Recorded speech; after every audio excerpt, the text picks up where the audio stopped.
Lebih lanjut soal mundurnya Hasan Nasbi sebagai Kepala Kantor Komunikasi Kepresidenan, kita ulas bersama mantan wartawan Istana Kepresidenan dari Harian Kompas, Suhartono. Selamat malam, Mas Har. Malam, Mas Adi. Oke, terima kasih sudah menyempatkan di sini.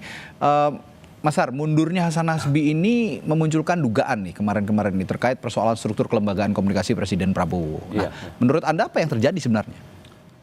Kalau saya boleh mengulas sedikit ya ke belakang. Dulu itu sejak Presiden Jokowi sudah ada kantor komunikasi kepresidenan ya, kantor staf presiden KSP ya. KSP.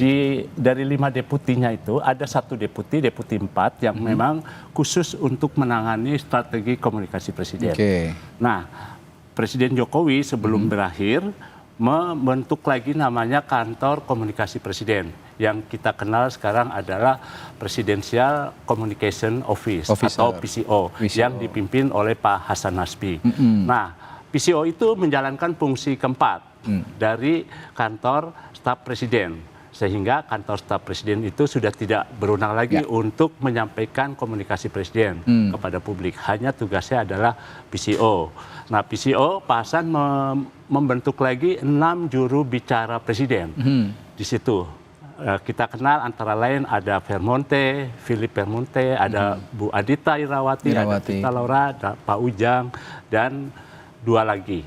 Nah, kemudian berkembang, muncullah kontroversi dan segala macam yang dianggap PCO kurang perform dalam kinerjanya menyampaikan komunikasi presiden. Nah, maka presiden menunjuk Pak Prasetyo Hadi sebagai Menseknek untuk membantu memperkuat komunikasi presiden. Oke, itu berhenti di situ. Oke. Seperti halnya Pak Pratikno, Menseknek di zaman Pak Jokowi, itu juga Menseknek boleh sebagai menteri senior di istana berbicara atas nama presiden untuk menyampaikan hal-hal yang memang diperlukan, melengkapi apa yang sudah disampaikan di juru bicara presiden. Zaman Pak Jokowi juga ada juru bicara presiden, yaitu periode pertama Pak Johan Budi. Tapi Pak Pratikno maupun Pak Pram, sekretaris kabinet boleh bicara, punya mandat untuk bicara itu. Nah, persoalannya juga muncul ketika Pak Prasetyo menunjuk lagi 2 Wamen Komdigi, Anggara Prabowo, dan Wamen Seknek, Yuri Ardiantoro, untuk menjadi juru bicara. Nah, problemnya jadi secara struktur kelembagaan jadi rumit. Karena sudah ada juru bicara presiden yang PCO. Lalu bagaimana fungsi 2 tambahan ini? Nah, ini yang membuat kalau saya bilang jadi makin rumit persoalan struktur kelembagaan. Sebetulnya waktu itu saya sudah bicara juga, cukup PCO saja, hanya akses dari Pak Hasan Nasbi diperkuat. Lebih mudah bisa mendampingi presiden atau mengetahui apa yang menjadi pikiran maupun kemauan presiden. Misalkan hadir dalam sidang kabinet, mendampingi rapat teratas, atau mendampingi presiden saat memanggil siapa atau menerima tamu. Jadi ketika tamu itu atau menteri berbicara kepada pers, staf komunikasi presiden itu mendampingi di situ. Tapi kenyataannya itu kan sulit, nggak bisa mendekati.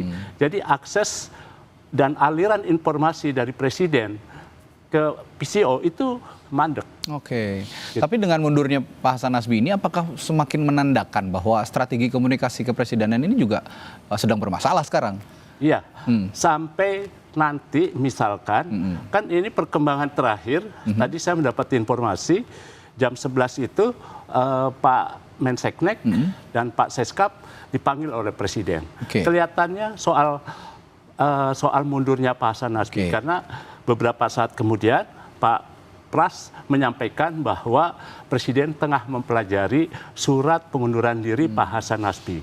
Nah, sementara Pak Hasan Nasbinya itu sudah menyatakan mundur dari PCO, meskipun Presiden belum memutuskan.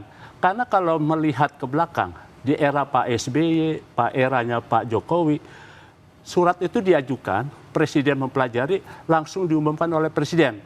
Berdasarkan Perpres ini, kita memberhentikan menteri ini dan mengangkat menteri ini. Misalnya begitu.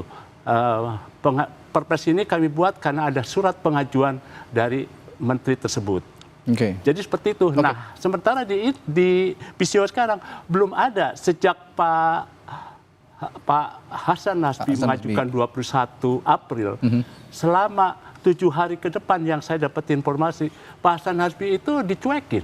Suratnya itu nggak direspon, baik oleh Pak Prasetyo maupun Pak Seskap. Akhirnya beliau mengambil keputusan Senin kemarin untuk menyatakan mundur. Nah sekarang hari ini setelah Pak Hasan mundur baru Menseknek menyatakan Presiden tengah mempelajari. Bahkan ada pernyataan Pak Pras yang bilang Presiden belum tentu berkenan. Tapi bisa saja berkenan.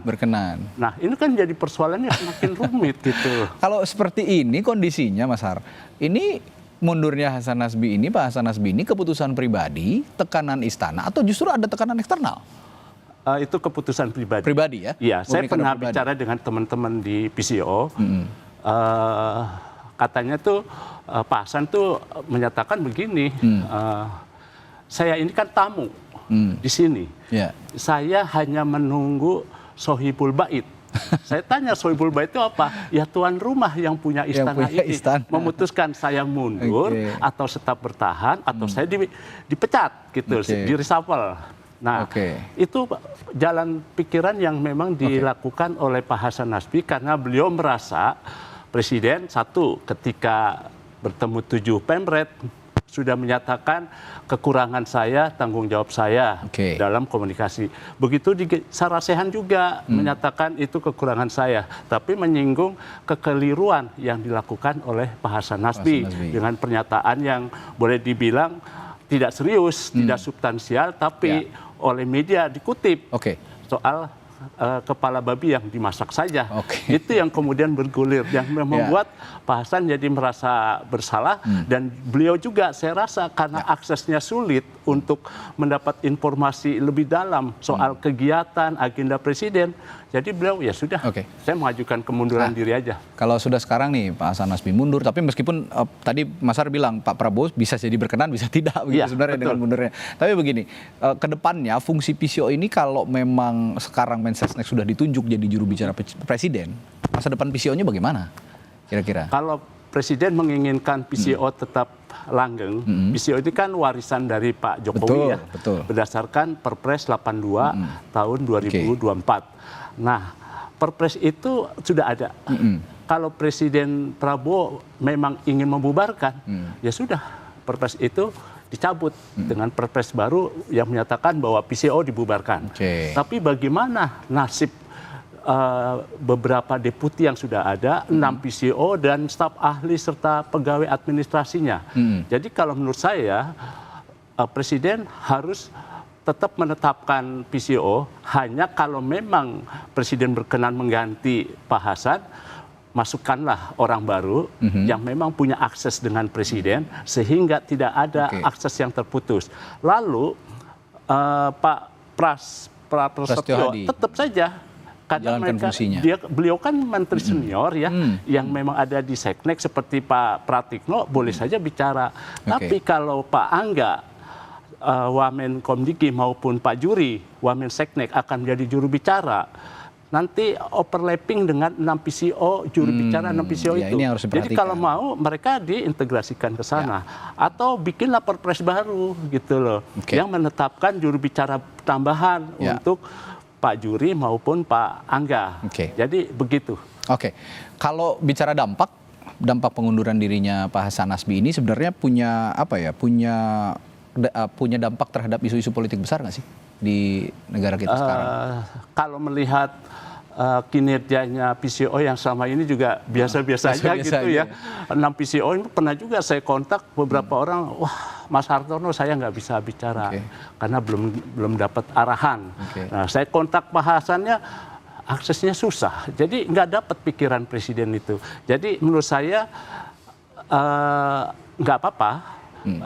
Tetap berjalan, tinggal PCO-nya dicari orang baru, pengganti. Sedangkan Pak Prasetyo Hadi, biar tetap menjalankan fungsinya menjadi juru bicara, ikut menjadi juru bicara Presiden. Ini artinya perbaikan di struktur komunikasi, struktur koordinasi. Ya. Ini perlu dimantapkan lagi supaya nanti tidak ada lagi salah-salah persepsi untuk menyampaikan apa yang menjadi kebijakan pemerintah. Betul. Ya, juru bicara kan corongnya presiden juga seperti betul. Iya, sayang soalnya. Ya, sayang soalnya, betul. Presiden dan jajarannya sudah kerja keras gitu ya, mengatasi ekonomi, mencapai target 8%. Dan mengatasi persoalan-persoalan lain, tapi komunikasinya ke publik, apa yang disampaikan ke publik itu tidak bagus ya. Jadi kurang tepat diterima oleh publik. Oke, baik. Terima kasih Mas Har telah berbagi perspektifnya di Sapa Indonesia Malam. Sampai ketemu lagi, sehat selalu. Terima kasih. Baik.